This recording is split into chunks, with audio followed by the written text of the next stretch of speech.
Hello everybody and welcome to the Outpost Frequencies, brought to you by the last movie Outpost.com. We have been talking with Shawn about exploitation movies, and so we've been talking about some of the most controversial movies ever made. Now, today we're talking about one which you may not have heard of, but it's called Thriller, A Cruel Picture. Now, AKA they call her One they Eye. call her One Eye. Now, Shawn, you are a particular fan of this film, are you not? I love this movie. I am. I love this movie quite a bit. Tell us the synopsis. Girl gets fiddled with when she's young by some perv, and it renders her mute from the shock. She grows up.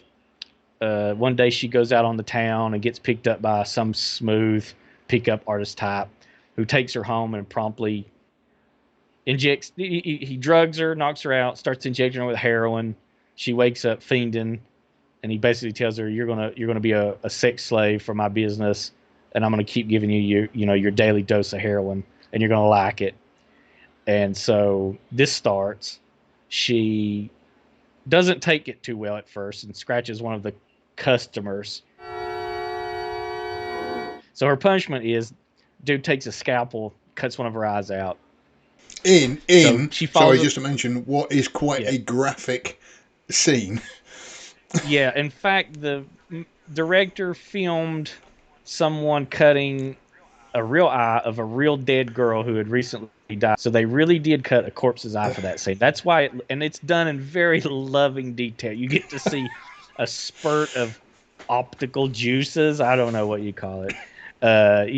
It's not for the drunken Yodas of the world. I'll put it that way. Yeah, it's not for the normies. Yeah. And so what happens after that?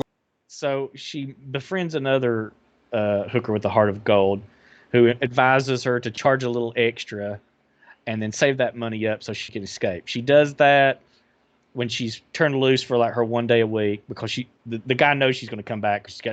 There's nowhere else to get heroin. So she goes out and she slowly starts to hire people to teach her how to shoot, do karate or some martial art, drive. And she accumulates these skills until she's ready, and then she sets out for revenge on her customers and the dude keeping her as a slave. It's pretty rough. The entire film, because there are two versions of it out there, aren't there? There's an edited version and an unedited version, and the unedited version is very unedited.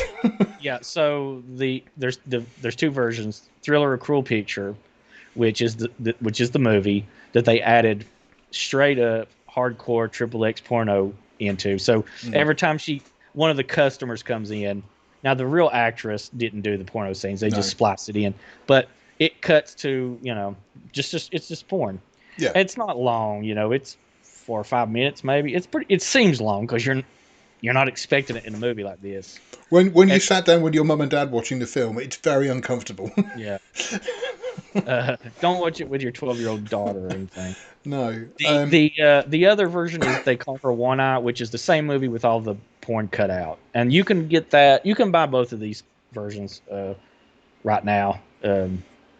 I think it's I forget which company, but it's either Scream Factory or Vinegar Syndrome or one of these Severin films. It's on Disney Plus as well, isn't it? Disney Plus has got it streaming. But you can get it. You can get it in a 2-pack where they'll give you both copies, or you can buy, you can buy them each. But just if you want the non-porn version, they call her One Eye. It's called the Revenge Edition, is what I believe is. They call her One Eye, the Revenge Edition, I believe is what it's called. The non-X-rated version. With it, I mean, the copy I found, because I found it online, the copy I found was the uncut version, and like I say, I was quite surprised what went on, because like I say, because it was pretty hardcore. But the whole thing is, and I know you really like these, but the whole thing was a revenge movie. Yeah, it's a straight up revenge movie. You get to see her beat, degraded, her parents commit suicide at one point out of despair, and then she goes after them, and the final ending, she really gets some she makes it work. Revenge. Like some. And it's not just a quick pow. She concocts a real nice little torture device for the guy. So now, I like I say, I only watched it quite recently. There were two things that disappointed me about the film. I did enjoy it. It was great. It was great. I mean, it was made in what, 1973. So I mean, yeah. it's for something from 1973. It was fantastic. The only thing I didn't like about it is the gratuitous death shots were just that little bit overly Slow done. mo, yeah, a little too much slow mo. The very much sort of like they get shot and they just go oh, and Yeah, then that kind of took you out of it a little bit. Maybe that was done to try and tone down the violence. maybe or padded out runtime because Which that is would be weird because I saw the Triple X version, which kind of negated that anyway. They could have yeah. put all the violence they wanted in. But the other thing that got me about it is what she uses her extra money to get people to teach her extra things. And one of the guys who helps her out is a gun expert, and he teaches her how to use a gun and how to change a mag and how to shoot and everything else. And then I was kind of, Knowing that it's called a magazine. Good job. I didn't think it was called a clip. Some people call it a clip wrongly, and Oh, those okay. people are idiots. Oh, okay. Oh, look at me! Look, I'm a gun expert. Very good. But then, when she's going to go out to get revenge, she breaks into his place, his storage thing, and steals his stuff. And I was really sort of I don't know why that really annoyed me because it was kind of like, he'd been. I completely understand why she's getting revenge on the people that had treated her badly, but he had helped her out, and I'm Yeah, sure he would have sold her she a gun if she asked. just like Miss 45. The main character veers pretty well. Miss 45, which we should talk about next time. The main character, it's a rape revenge story that it starts out as that, but it really is a villain origin story. By the time it's over, you're like, oh shit, she turns into the bad guy at the end. And I think that in Thriller, she comes pretty close to that. In fact, she kind of does get villainous towards the end. She does that, and then at the end, at the car chase, she's like running people off the road that had nothing to do with anything. Yeah, and So I suppose, like I say, that when you have been pushed as far as you have gone with a protagonist like that, that she's out for revenge. She's not going to just sort of write a yeah, strongly worded her letter. life is ruined. What are you Yeah, gonna do? She's hooked on smack. She's minus an eye. She's been basically raped for who knows how years at this point. So what does she care? She probably figures I'm going to go to jail for all this. What do I care? So, and maybe I don't know anything about Sweden because that's where the movie's set. Maybe the gun laws, maybe that makes more sense if you live in Sweden at the time. Maybe like it was yeah, almost impossible to get a private gun. So like her only choice was was to, to steal it. yeah. So I don't know. I mean, I don't know, but maybe it Like, makes more into context to something like that. I just felt really bad for the poor guy. I mean, I didn't feel bad for the guy who originally sort of, Yeah, drugged her. And shooting teacher. Yeah, yeah, like I say, I felt, sorry for him. But then, like you say, at the end of the day, these kind of revenge movies, you are gonna, the main protagonist is gonna have to stoop as low as what they've gone through, kind of yeah. thing. To me, that's the appeal of that's one of the appeals of the revenge movie is that because we're always told like, oh, you can't do what they do. That makes you just as bad as them. And I've always thought that was a very odd thing. The idea that we can't kill this guy that's murdered 500 million people. That would make us just as bad as him. That's why Batman is so ridiculous to me. Uh, so I like that these kind of movies they take it seriously to where the person out for revenge usually is like they throw away all the stops. They're just like I'm getting to it. I don't care. Yeah. I really like that. It's kind of like you said that their life is over no matter what. Yeah. It's for her to go back to a normal life after all the rape and losing her eye and everything else. She's not just going to go back and get a job in a Yeah. supermarket. Yeah. What's she gonna do? She's mute. Her parents are dead. She's not. You get the feeling she wasn't quite right in the head to begin with. Yeah. I mean, she'd been molested as a kid, even. Yeah. And so she was, and right at the point where she might have started to get over. Well, I'm sure you never get over something like that, but right when you think the movie starts, you get the impression like she's sort of approaching something close to normality. Then this happens to her. So she's ruined, and she's obviously going to go to prison for life if they catch her.